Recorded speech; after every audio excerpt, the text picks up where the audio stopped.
آگے 4 وصیتیں جو عمل کے متعلق ہیں ان کا ذکر فرمایا کہ یا بنیا اقم الصلاۃ، اے میرے بیٹے نماز کو قائم کرو۔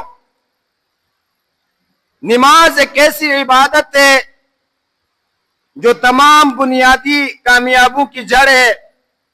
جس شخص کی نماز درست ہے اس کے تمام اعمال درست ہے، تو اس کے تمام کام درست ہے، اور جس کی نماز درست نہیں اس کے تمام کام ٹھیک طریقے سے وہ ادا نہیں کر سکتا جو نماز ادا نہیں کرتا۔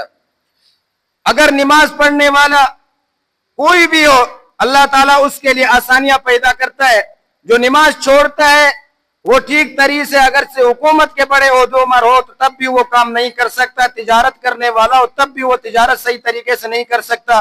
کوئی بھی شخص ہو، بڑے سے بڑے عہدے سے لے کر چھوٹے سے چھوٹے ریڑھی چلانے والے تک، اگر نماز اس کی صحیح نہیں ہے تو اس کا کوئی بھی کام صحیح نہیں ہے۔ حضرت عمر رضی اللہ تعالی عنہ نے اپنے دور خلافت میں ایک خط جاری فرمایا اپنے وزراء کے نام کہ آپ جنت ملے گی، میرے نزدیک سب سے اہم کام اس دنیا میں نماز ہے۔